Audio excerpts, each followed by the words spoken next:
No, sige na nga, ibahin naman natin yung topic natin para maiba naman. Ano? Balik bala. Balik tanim bala. Bumalik na. Dumako naman tayo sa NAIA kung saan hindi na lang surot at daga ang problema. Pinangangambahan din daw na bumalik ang dating modus doon na tanim bala. Kasunod ng nangyari. Kita nyo na. Di ba? Ang ganda. Ang ganda ng bayan natin. Bagong Pilipinas.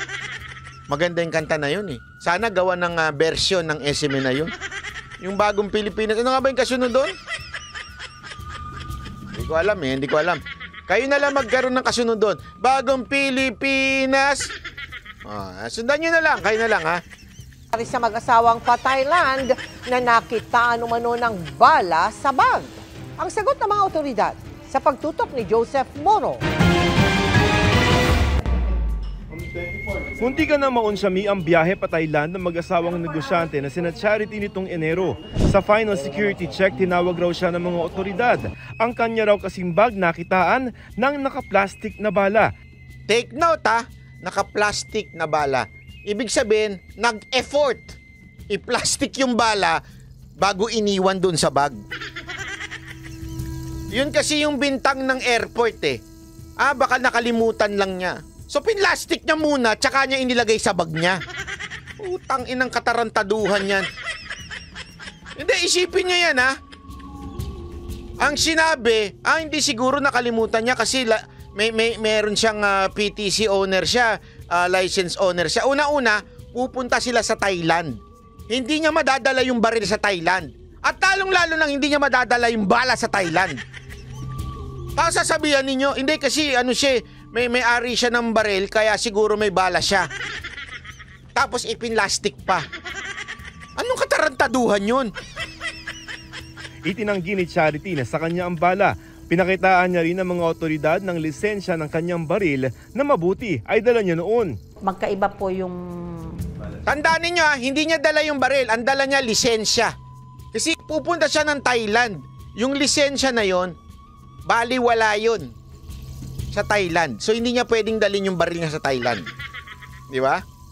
Bala. Tsaka sabi ko hindi pa ako gumagamit ng ganyang klaseng bala. Magaganda po yung bala ko. Yun! Napakalinaw niyan! Napaka-importanting details niya kasi tingnan niyo yung bala na pinakita. Pangit na bale. Yung halatang balang... kasi maraming klase ng bale.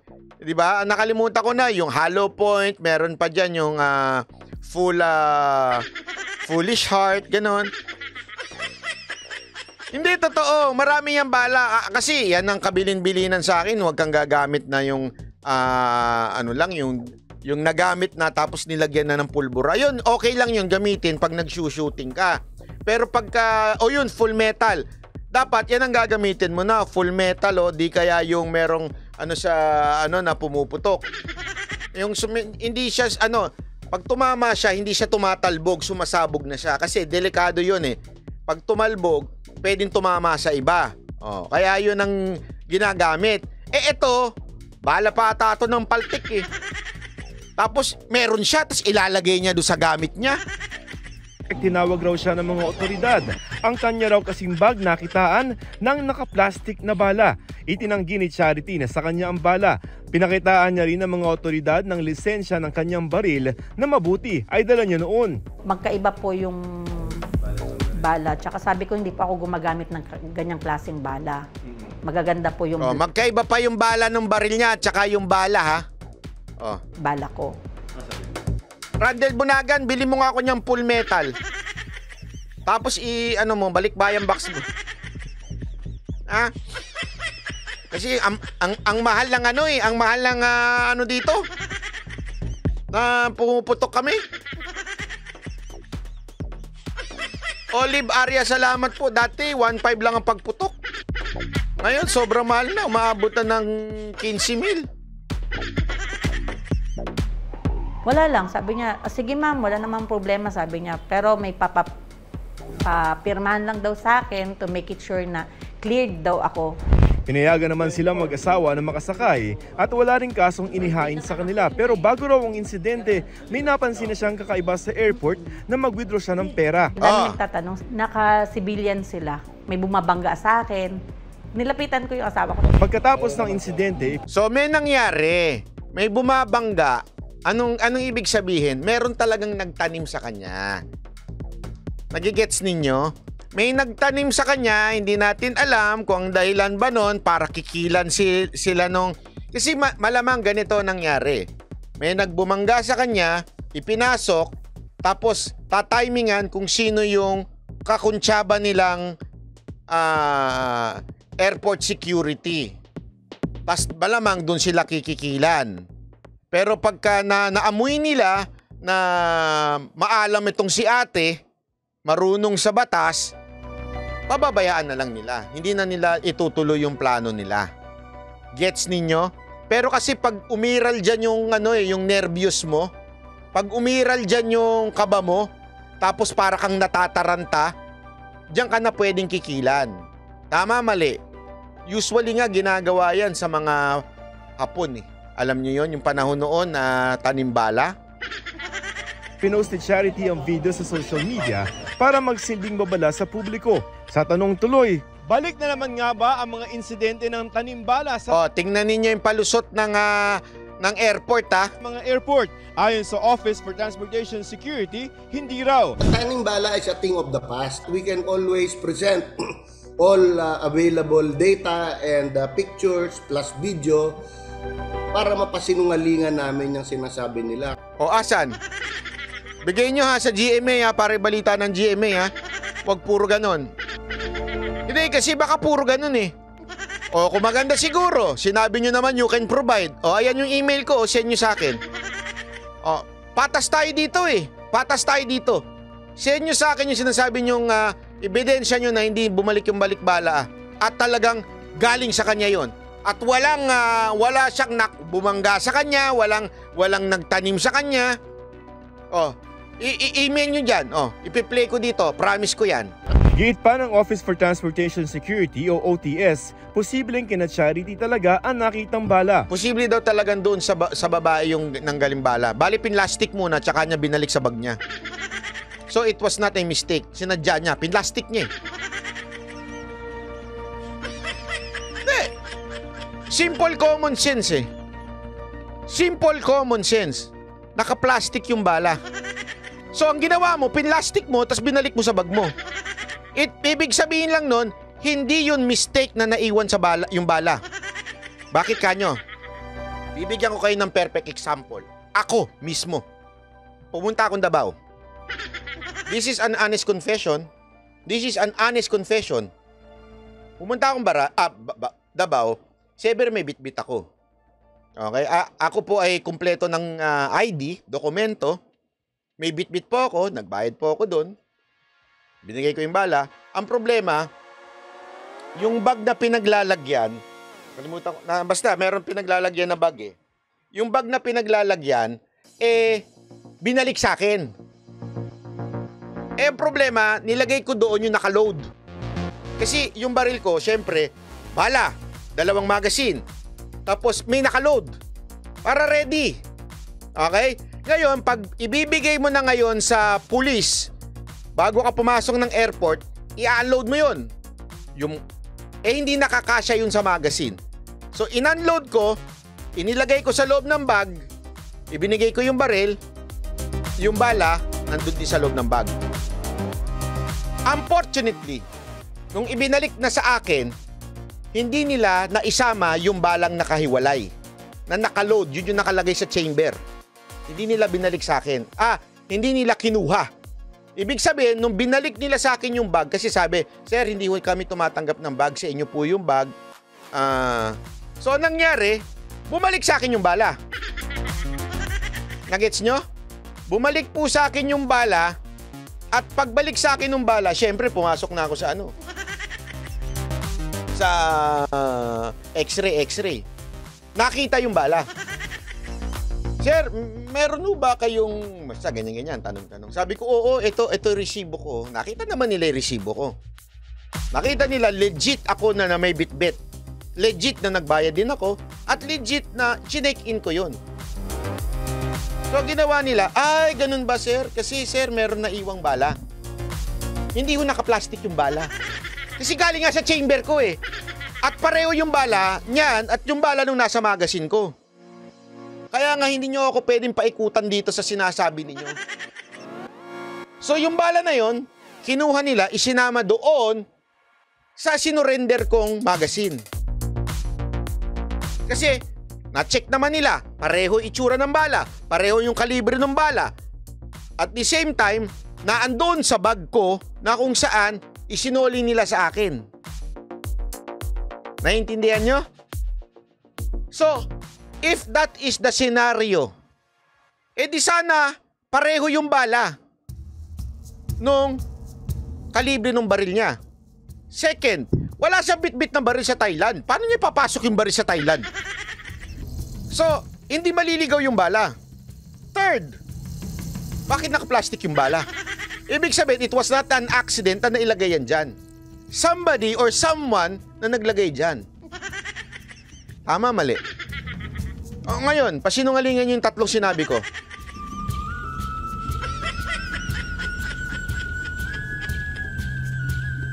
Pag tayo magpaikutan dito, pinapaikutan natin eh. I'm not saying I am not accusing the officials of MIA na sila ang may kagagawa ng bala. Hindi yun ang sinasabi ko. Ang tinatabla ko dito ay yung bala nanggaling do sa ali. I think that's ridiculous. I think that's pathetic.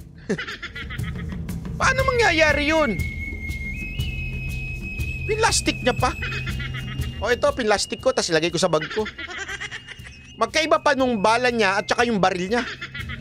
Automated daw ang pagsala ng mga gamit ng mga pasahero na dumadaan sa automatic tray return system na hindi nahahawakan ng kanilang mga screening officers. Kapag ka yung bag merong containing. Eto, meron na namang discrepancy. Sabi, kasi tama naman yon. Doon sa ganon, di ba, meron biglang pagtigil mo nun. Meron din sa Japan yan eh. Yung pagtigil mo doon, pag may nakitang something yung computer, ipupush ng computer para mapunta doon sa loob. Ibig sabihin, hindi mo makukuha. Masi-separate. Tama, mali. Di ba? So, kunwari, papasok dito. Halimbawa lang, papasok ko dito. Yung papasok dito, halimbawa itong ballpen, papasok yan dyan. Pagka meron nakita yung computer na pupush sa kaliwa para sasabihin, sandali, there is something. Di ba? Ganon. Tama naman yon. Pero pag wala, dire-diretso lang yan. Ibig sabihin, you can get your bags. Tama yung sinasabi ni Sir. Pero ang problema, ito. Ito problema. Yung discrepancy, bakit hinawakan ng opisyal? Pagka yung Sa automatic Tingnan ninyo binubuksan ng opisyal. Binubuksan. tray return system na hindi nahahawakan ng kanilang Hindi daw nahawakan ng kanilang mga screening officers. Hindi daw nahahawakan ng kanilang screening officers. Anong tawag mo dyan? Gaan nakitang bala. Automated daw ang pagsala ng mga gamit ng mga pasahero. Kinakalikot niya. Officer yan. Officer.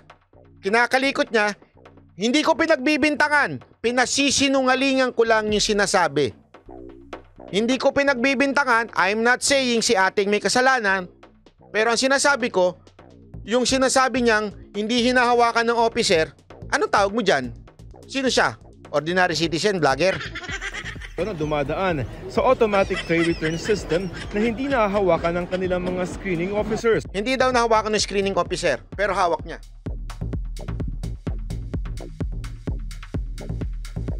Sige nga, counter my argument. Hindi daw inahawakan pero nahawakan ng officer. Hindi po ba ang tama ho dyan? Ballpen. Ma'am, meron pong bala dito. Kayo ho ang kumuha. Kayo ho ang kumuha. Para alam nyo na hindi ko hinawakan. Tama, mali.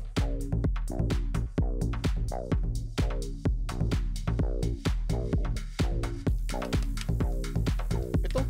Minsan, utak ang di ba? Oh? Simpleng-simple. Pakita nga. Ma'am, meron po oh. Paki-open po ito. Ito po. Yan. Paki-open yan. Kasi meron po kami nakita.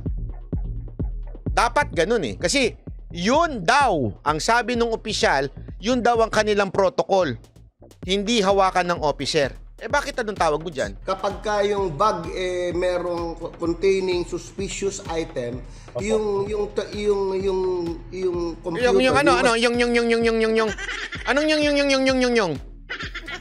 Hirap na magpaliwanag, ano, sir? Mahirap na po ba magpaliwanag, sir?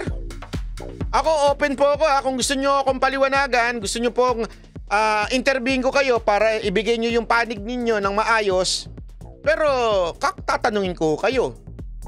Bakit sinasabi ninyong hindi hinawakan ng officer? Eh, kitang-kita sa video, hinawakan ng officer. Sino nagsasabi ng totoo? Kayo o yung video?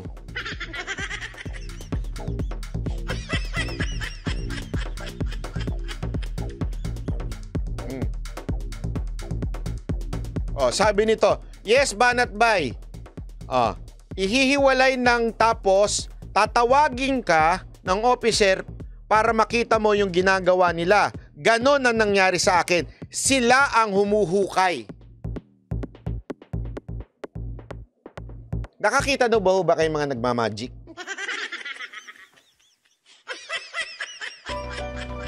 Yung ganyan, no, di ba? Yung, hindi makikita. Ayan. Eto po, wala ho tayong hawak, Walang hawak. Walang hawak. Yung bumawalik-baligtad pa, walang hawak ho tayo. Wala. Tapos bigla may hawak na. Yung ano. Ang dami namin pinanood ng kaibigan kong si Sacho. Na mahilig kasi yun sa mga magic, yung nasa table lang. Meron kasi sa Japan, maraming ganyan yung mga table lang. At maniwala, di ba nakita niyo may video kami nila Boss Dada nun? We are allowed to take a video, ganun sila kagaling. Pwede namin i-video yung magic nila. At grabe lumalabas sa mga lemonade. Ang laki nun lemonade yun.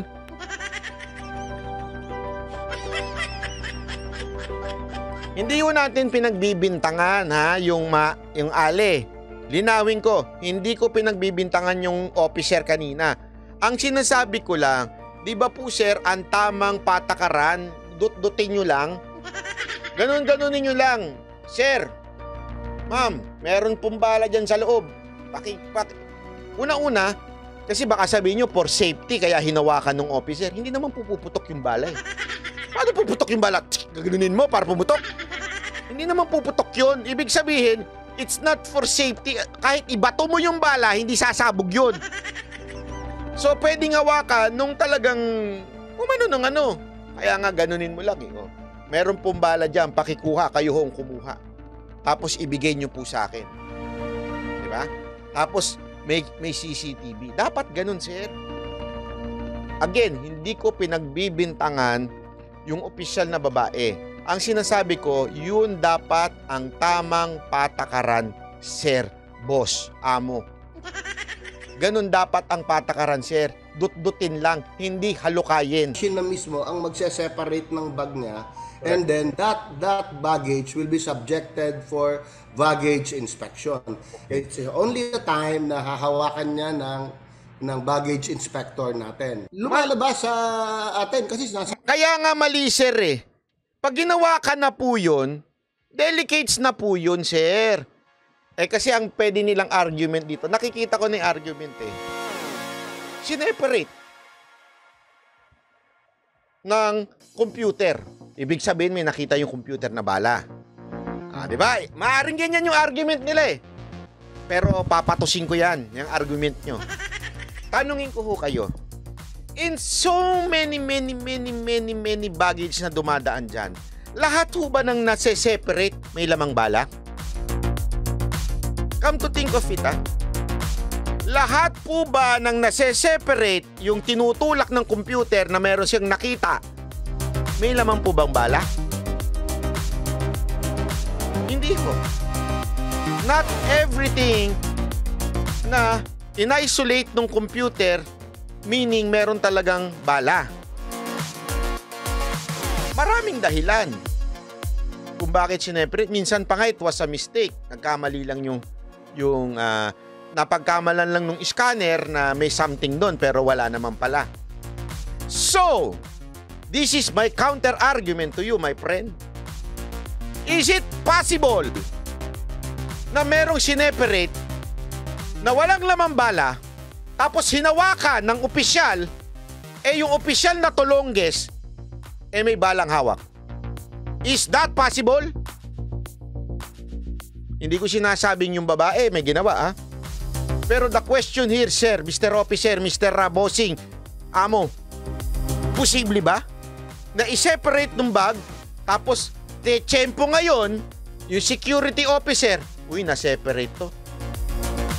Vulnerable to. Ibig sabihin, pwede ko nang kalkalin.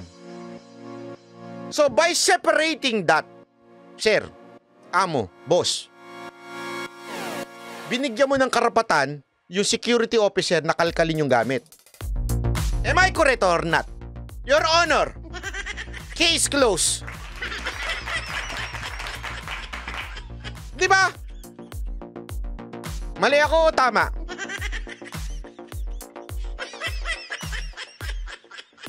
Kayo magsabi sa akin, kayo mga viewers, mali ako o tama? Kasi, ilang beses nang nangyayari sa amin yan. Yung sa Japan, yung biglang itutulak dahil mapapakamot ka. Wala naman laman yan eh. Kaya lang, minsan mapapagkamalan, di ba, na mapapagkamalan na something. Akala nila vibrator. Yung pala, lipstick lang. Something like that. Oh. Kaya lang, ang mabuti ho sa ibang bansa, hindi ho hinahawakan kahit i-separate. Sir, boss, amo, dapat ganun ang patakaran nyo. Pag sineperate, hindi pa rin dapat hawakan ng officer. Dapat tumingin lang siya. Buksan mo yan. Hindi nyo napansin? Lagi kong pinapanood ito sa mga Australian. Meron kasing yan sa TV, sa YouTube, na yung mga naho-hold sa Australia. Pinanonood ko yun eh. Pag pinabubuksan nila, hindi ho yung officer ang humahawak. Pinabubuksan nila, open your baggage. Papatingin nila. Pag may nakita na sila, that's the time na hinahawakan nila yun. No? Kaya ginaganon-ganon nila yung ganon, natag doon. Para malalaman kung droga o hindi. Yung border control, yan. Sa atin, palpak isineperate pa lang, pwede nang hawakan ng officer. Nasa bag niya Pero nanindigan si Charity na hindi kanya ang nakuhang bala. Hindi, kasi meron po kaming meron po kaming license. At the same time, sinong sirang ulong gun owner ang magdadala sa loob ng airport na naka-plastic pa yung bala? Anong gagawin ko dun? Sa kabila niyan, pakikilo, bebenta. hindi na raw magsasagawa ng investigasyon ng OTS sa insidente at hindi na rin kinasuhan ng mag-asawa. Kasi especially kung 1 or 2 pieces lang kasi marami naman nagdadala niya na sa paniniwala ng iba it is anting-anting. Pero sir, Yan, naalala nyo? Yan din ang eksaktong palusot nung panahon nung Pinoy.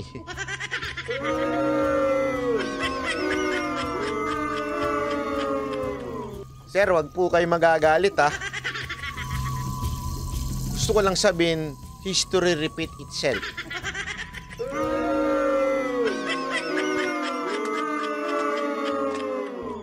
Daily nakaka-encounter kami ng ganitong incident. Pero paalaala ng OTS sa mga magbabiyahe lalo na dagsaan sa Semana Santa, huwag na magdala ng mga ipinagbabawal na gamit para iwas kaso at abala. Para sa GMA Integrated News, Joseph Morong, Nakatutok 24. Kaya talaga gusto ko talagang magkaroon ng tawag dito, camera habang tinitingnan. Dapat talaga nag-abogado ako Tama yung tatay ko Napaka-pilosopo ko, no? Hindi kasi alam mo yung mga nagpapalusot sa akin. Kaya nga yung punta ko kay Kibuloy, kung nagpapalusot sa akin si Kibuloy, maniwala kayo sa akin, hindi ko pagtatanggol yung mama na yun. Hindi ko palalagpasin yun. Una na nga, hindi na nga ako impress sa relihiyon niya. Diba? Yun ang totoo eh. Hindi ko naman tinago yun eh. Inilabas ko pa dito yun. Hindi nga ako impress eh. Pero nung nakita ko talaga yun, yung lahat ng tanong kong medyo komplikadong tanong, nasagot niya. Nabilib ako eh. Nabilib talaga ako kasi alam kong itong maman to di nagsisinungaling. Hindi siya yung walang yung.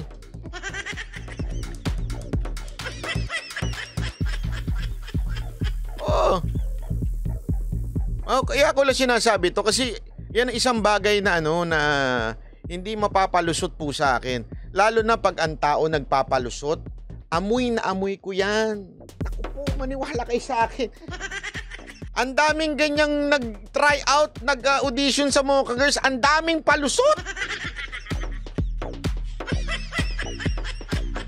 Ang akala nila, hindi ako nag-iimbestiga bago ako magpa-audition. Ito, bibigyan ko kayo sikreto, sabihan nyo yung mga kamag-anak nyo na gusto mag-audition sa Mocha Girls. Bago ako magpa-audition, inaalam ko na kagad ng background ng taong mag-audition. Bakit kanyo? Why would I waste my time watching twerk? Tapos alam ko naman na yung background nung babae. Si Ninyo boss, naamoy mo? Ay oo, amoy na amoy ko yun. Sobrang amoy ko yun. Kasi yung ko dyan eh. Tandaan ninyo, I've been negotiating with people since I was in college. Actually, high school pa lang. Tandaan nyo, high school. Ito, nakwento ko ba na ba sa inyo to? High school, ako ang pinakatarantado nun. Nung bata kami. Tanong nyo sa mga kaklase ko. Napaka-bully ko nun. High school ako nun. From grade 7. Itanong, hindi na nga ako pinabalik sa Clark eh. Napakagago rin nung, sorry totoo ito. Bumbabalik ako one time, ayaw kong padalawin. Alam nyo, nainis ako. Kasi, 4th year high school, naging presidente ako ng student council. I was the president of student council ng Claret School. You can see that sa record. Sinubukan kong pumasok nung college na ako para kunin yung yearbook ko. Hindi ako pinapasok. Bakit? Tarantado daw ako. Sabi ko, kung tarantado ako, paano ako mananalo dito? Ang laki-laki ng populasyon ng Claret. Paano ako nanalo?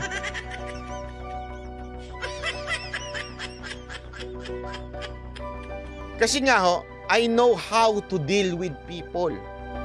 I know. Claret School sa Quezon City, oo. I know how to deal with people ever since I was in high school. Tandaan nyo, naging pinuno ako ng fraternity dun.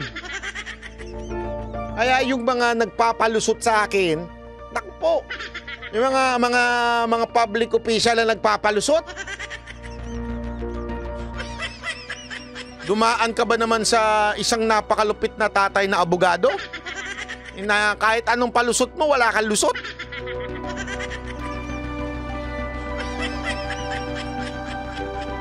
Bakit ba, takbo ka para sa Senado? Hindi.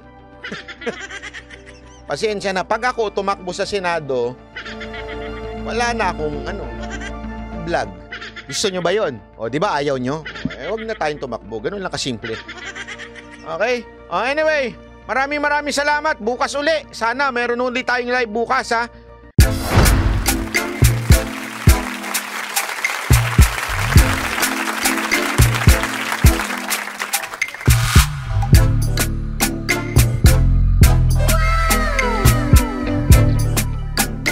The next performance will start momentarily.